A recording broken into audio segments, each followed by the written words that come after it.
নমস্কার, আমি বোধিসত্ত্ব আবার চলে এসেছি সহজ শেয়ার বাজারের আরেকটি নতুন এপিসোড নিয়ে। দেখুন, বাঙালি মাতৃশক্তির উপাসক। না, ভয় নেই, আমি কোনো ইতিহাস চর্চা করতে আসিনি। আমি শুধু এইটুকুনি বলতে এসেছি যেটা আমি আমার মা, আমার ঠাকুমাদের কাছ থেকে শিখেছি।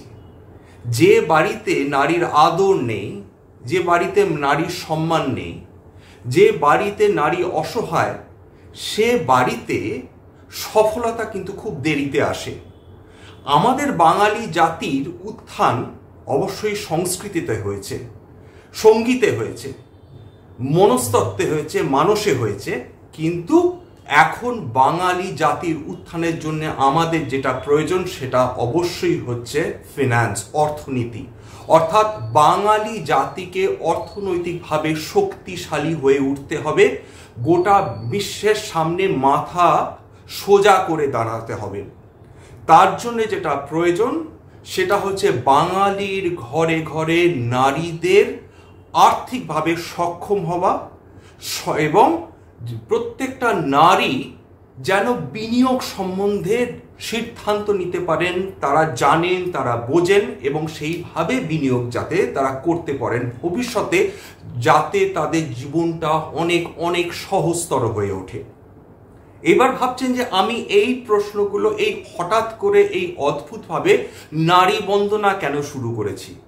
দেখুন, এটা বহু মানুষের হয়তো ধারণা থাকতে পারে যে নারী ফিনান্স সম্বন্ধে কিছু জানে না, অর্থনীতি সম্বন্ধে কিছু জানে না, তাদের জানার প্রয়োজনও নেই। আমি কিন্তু এইখানে আমার উদ্দেশ্য বলুন, আদর্শ বলুন, এই ভিডিওগুলোর করার পেছনে কিন্তু প্রধানত এইটাই যে আমাদের নারী শক্তির উত্থান করতেই হবে এবং সেটা ফিনান্সিয়ালি। যত আমি জানি বিদ্রূপ আসবে, আমি জানি ভৎসনা আসবে, বারবার নারীদের নিয়ে বা নারী মুখী যদি কোনো ভিডিও করি তা নিয়ে হয়তো বঞ্চনার অভিযোগ উঠবে, কিন্তু আমার কাছে এটা অতিশয় গুরুত্বপূর্ণ।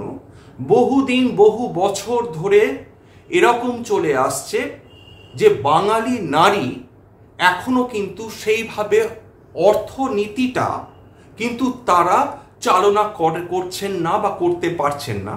তারা যাতে সেটা করতে পারে, তাদের পথ যাতে সুগম হয়, আমার উদ্দেশ্য কিন্তু সেটাই। এবং তার জন্য যদি দরকার হয় একেবারে গোড়া থেকে শুরু করা এই শেয়ার মার্কেট, ফিন্যান্স, বিনিয়োগ সম্বন্ধে জানানো, আমি সেটাই করব এবং আমি সেটা করে চলেছি এবং ভবিষ্যতেও সেটা করতে থাকব। আমার মাঝে মাঝেই আমি বাঙালি নারীদের বিনিয়োগ নিয়ে নতুন নতুন ভিডিও আনব এবং আমার প্রচেষ্টা কিন্তু জারি থাকবে যে নারী যাতে অর্থনীতি, শেয়ারে বিনিয়োগ, মিউচুয়াল ফান্ডে বিনিয়োগ, সবচেয়ে ভালোভাবে বিনিয়োগ যাতে করা যায় সেটা যেন তারা বুঝতে পারেন এবং সেইভাবে তারা তাদের যেন সেটা কাজে লাগাতে পারেন। এবং ধীরে ধীরে এটাও তাদের বোঝানো যে একটু একটু করে সঞ্চয় কিন্তু বৃহৎ একটি সঞ্চয়ে পরিবর্তিত হয় over a period of time. বেশ কিছু বছর ধরে বিন্দু বিন্দু করে কিন্তু সিন্ধু হয়ে ওঠে। তাহলে আজকের সেই জায়গাটা থেকেই, সেই নারীমুখী হয়েই এই ভিডিওটা আমি শুরু করছি এবং তাদের এইটা বোঝানোর চেষ্টা, মানে নারীদের উদ্দেশ্যে কোনো কিছু বলা মানে সেটা পুরুষদের জন্য নয়, এটা কিন্তু ভুল ধারণা।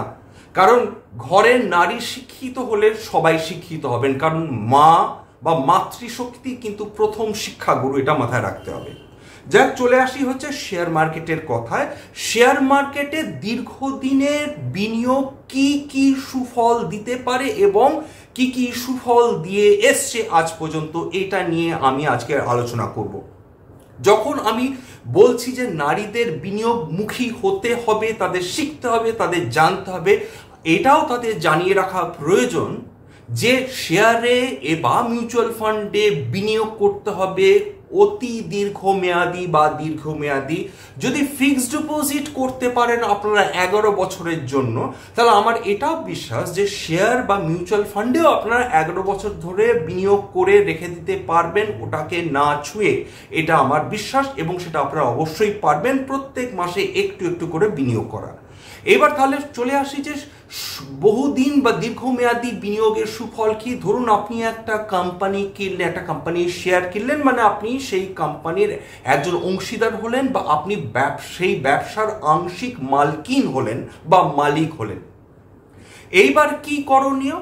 এইবার দেখতে হবে যে সেই কোম্পানি বা সেই শেয়ার আপনাকে এই দীর্ঘ সময়ে আপনাকে কিভাবে পুরস্কৃত করে। প্রথম কথা হচ্ছে, একটি ভালো কোয়ালিটির শেয়ার, একটি ভালো কোম্পানির শেয়ার দীর্ঘদিন ধরে যদি ধরে রাখা যায়, তার বাজারের দাম বাড়ে, অর্থাৎ প্রাইস অ্যাপ্রিসিয়েশন হয়, 1 নম্বর।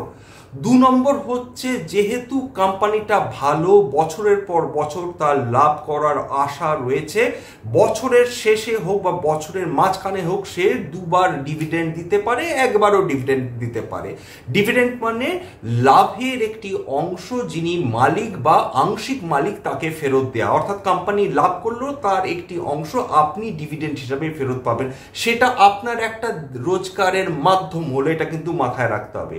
প্রথম বছরেই আপনি প্রচুর টাকা আপনি মালকিন হবেন তা নয়, কিন্তু প্রত্যেক বছর প্রত্যেক মাসে যদি নিয়মিত করে ওই শেয়ারটি বা ওই শেয়ারগুলো আপনি কিনতে থাকেন, দেখবেন আপনার ডিভিডেন্ডের পরিমাণও বাড়বে। আর 2 নম্বর হচ্ছে, একটি ভালো কোম্পানি প্রত্যেক 3 বছর হোক বা প্রত্যেক 5 বছর হোক তারা কিন্তু তাদের ডিভিডেন্ড বৃদ্ধি করতে থাকেন, অর্থাৎ প্রথম 5 বছরে 3 টাকা করে ডিভিডেন্ড দিলে দেখা যাবে 5 বা ষষ্ঠ বা সপ্তম বছর থেকে তারা হয়তো 5 টাকা বা 7 টাকা করে ডিভিডেন্ড দিতে থাকলো। সমস্ত ভালো কোম্পানিগুলো কিন্তু এইগুলো করে থাকে, অর্থাৎ ডিভিডেন্ড দেয়া মানে একটি কোম্পানির স্বাস্থ্য ভালো সেটা বোঝা। 2 নম্বর কি? 2 নম্বর হচ্ছে, আমি এর আগের দিন বলেছিলাম যে একটি কোম্পানির একটা ফেস ভ্যালু থাকে, একটা সংখ্যা থাকে, তার উপর নির্ধারিত হয় যে ডিভিডেন্ড কত % হিসাবে দেয়া হবে। আবার সেই সংখ্যাটাকে ধরে সেই শেয়ারটিকে আবার টুকরো করা যায়। কিরকম? ধরুন একটি কোম্পানির শেয়ারের দাম, উদাহরণ সাম্প্রতিক একটি উদাহরণ নিয়ে, আইশার মোটরসের একটি শেয়ারের দাম ছিল 23,000 টাকা। খুব স্বাভাবিকভাবে মধ্যবিত্ত বাঙালির পক্ষে একসঙ্গে 23,000 টাকা দিয়ে একটি শেয়ার কেনা সম্ভব নয়। ফলে এরকম বহু পরিবার রয়েছে যারা একসঙ্গে এত টাকা বিনিয়োগ করতে পারেন না। তখন কোম্পানি যখন দেখে যে তার কোম্পানি ভালো, তার দিনের পর দিন লাভ হচ্ছে কিন্তু শেয়ারের দাম বাড়ছে না, তখন তারা কি করেন, সেই শেয়ারটাকে টুকরো টুকরো করে ফেলেন। সেটা তারা 5 টুকরো করতে পারেন, 2 টুকরো করতে পারেন, 10 টুকরো করতে পারেন। আইশার মোটর সেটা তাদের শেয়ারটাকে 10 টুকরো করলো, করে দেখা গেল তার শেয়ারের দাম 2300 টাকা। এখন দেখা গেল যে একজন মধ্যবিত্ত বাঙালি হয়তো 2,500 টাকা বিনিয়োগ করতে পারেন মাসে, সেক্ষেত্রে তার পক্ষে সম্ভব হলো যে ওই একটি শেয়ারের অংশ কিনে নেওয়া। যখনই শেয়ারটাকে টুকরো করা হলো, অর্থাৎ ফেস ভ্যালু কিন্তু 10 টাকা থেকে, ধরুন যদি 10টা টুকরো করা হয়, তার ফেস ভ্যালু 10 টাকা থেকে নেমে এলো কিন্তু 1 টাকায়। অর্থাৎ এখন একটি শেয়ারের দাম হচ্ছে 2300 টাকা এবং তার ফেস ভ্যালু হচ্ছে 1 টাকা। তার ফলে যদি কারো কাছে ধরে নিই, যদি কোনো মানুষের কাছে অলরেডি একটা আইশার মোটরসের শেয়ার ছিল, তাহলে একটা শেয়ারের জায়গায় তার কাছে এই মুহূর্তে 10টা শেয়ার এলো। তাহলে তার তার ইচ্ছা করলে তিনি 5,000 টাকা খরচ করে 2টো শেয়ার কিনতে পারেন, মানে 2,500 টাকা খরচ করে একটা শেয়ার কিনতে পারেন, অর্থাৎ তার কাছে অপশনস বেড়ে গেল। এইভাবে কোম্পানি তার বিনিয়োগকারীদের বা দীর্ঘমেয়াদী বিনিয়োগকারীদের পুরস্কৃত করে, এটা গেল স্টক স্প্লিট বলে। আচ্ছা, 3 নম্বর হচ্ছে বোনাস শেয়ার দেয়া। ধরুন একটি কোম্পানি দিনের পর দিন প্রফিট করে যাচ্ছে, তার ব্যবসা বাড়ছে, তার চাহিদা বাড়ছে, তার ব্র্যান্ড ভ্যালু বাড়ছে, সে একটি দেশে সীমিত না থেকে 2-3টি দেশ বা তারপর আরও যত ব্যবসা বৃদ্ধি হচ্ছে, বিভিন্ন দেশে তাদের ব্যবসা ছড়িয়ে দিতে সক্ষম হচ্ছেন। এরকম হতে পারে দেশের মধ্যেও তারা ব্যবসা ছড়াতে পারেন। তখন কি করেন? তখন তারা নিজেদের বিনিয়োগকারীদের পুরস্কৃত করার জন্য দেন বোনাস শেয়ার।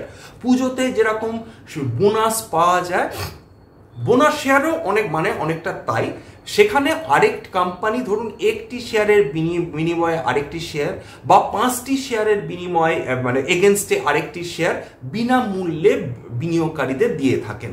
যেরকম আইটিসি প্রতি 5 বছর অন্তর কিন্তু তারা তাদের বিনিয়োগকারীদের জন্য বোনাস শেয়ার ইস্যু করেন, অর্থাৎ বিনামূল্যে শেয়ারটি তাদের বিনিয়োগকারীদের দিয়ে দেন। আচ্ছা, এর ফলে কিন্তু শেয়ারের দাম যদি 1:1 রেশিওতে বোনাস শেয়ার দেওয়া হয়, সেক্ষেত্রে কিন্তু শেয়ারের দাম হাফ হয়ে যায়, এটা মাথায় রাখতে হবে। মানে যে অনুপাতে শেয়ার বোনাস শেয়ার দেওয়া হবে সেই অনুপাতে সেই দিন মার্কেটে কিন্তু শেয়ারের দাম কমবে। সুতরাং এই তাতে বোনাস শেয়ার হচ্ছে আরেকটা পথ যেভাবে একটি কোম্পানি তাদের বিনিয়োগকারীদের পুরস্কৃত করতে পারে। এরপর চলে আসছি বাইব্যাক খুব মজার ব্যাপার। যখন একটি কোম্পানির মালিক মনে করেন যে তার কোম্পানির বাজারে যে শেয়ারের দাম সেটা তার অ্যাকচুয়াল ভ্যালু অর্থাৎ সত্যিকারের মূল্য থেকে কম, তখন তারা বাজারে বলেন যে আমরা আমাদের বেশ কিছু পরিমাণ শেয়ার, কয়েক হাজার কোটি টাকা বা কয়েকশো কোটি টাকার শেয়ার কিনে নিতে চাই। এটাকে বলে বাইব্যাক। এবং এই শেয়ারগুলোকে কিনে নিয়ে কোম্পানি কিন্তু সেগুলো আর মানে ব্যবহার করবে না, সেগুলোকে তারা ট্রেজারির মধ্যে ঢুকিয়ে দেবে, সেগুলো আর কখনো ব্যবহার হবে না। অর্থাৎ কিভাবে এখানে বিনিয়োগকারী পুরস্কৃত হন? যে যখন একটি কোম্পানি বাইব্যাক অ্যানাউন্স করে বা ঘোষণা করে, তার মানেটা হচ্ছে তারা সেই শেয়ারগুলোকে সরিয়ে নিচ্ছে বাজার থেকে, অর্থাৎ মালিকানা বেড়ে যাচ্ছে, শেয়ারের পরিমাণ কমে যাচ্ছে, অর্থাৎ আপনার শেয়ারের ভ্যালু বেড়ে যাচ্ছে। 2 নম্বর হচ্ছে বাজারে যে দাম চলছে তার থেকে 15% হোক, 20% হোক, এমনকি 25% তারা কিন্তু কোম্পানি বেশি দাম দিয়ে শেয়ারগুলো কিনে নেন। এটাও কিন্তু এক ধরনের বিনিয়োগকারীদের পুরস্কৃত করার উপায়, এটাকে বলা হচ্ছে বাইব্যাক। আরেকটা পদ্ধতি কিন্তু হচ্ছে ডিমার্জারটা কি? ডিমার্জার হচ্ছে, ধরুন একটি কোম্পানি তার বিভিন্ন ধরনের ব্যবসা রয়েছে। ধরুন রিলায়েন্স ইন্ডাস্ট্রিজের কথাই বলি। রিলায়েন্স ইন্ডাস্ট্রিজের কি কি ব্যবসা রয়েছে? রিলায়েন্স ইন্ডাস্ট্রিজ, এটা কিন্তু উদাহরণ, রিকমেন্ডেশন নয়, ভবিষ্যতে এরকম হবে কিনা আমরা জানি না, কেবল মাত্র কিন্তু একটা উদাহরণ স্বরূপ আপনাদের সামনে হাজির করা। এবার রিলায়েন্স ইন্ডাস্ট্রিজের কথা ভাবুন। রিলায়েন্স ইন্ডাস্ট্রিজের ব্যবসা রয়েছে তার টেলিকম বিজনেস, তার ইনফরমেশন টেকনোলজি আইটি বিজনেস, তার রিলায়েন্স রিটেল বিজনেস, তারপর Reliance oil business, Reliance gas business, Reliance oil two chemical business, Reliance petrochemical business, অর্থাৎ রিলায়েন্সের বিভিন্ন ধরনের ব্যবসা রয়েছে। টেক্সটাইলস রয়েছে রিলায়েন্সের, জামা কাপড়।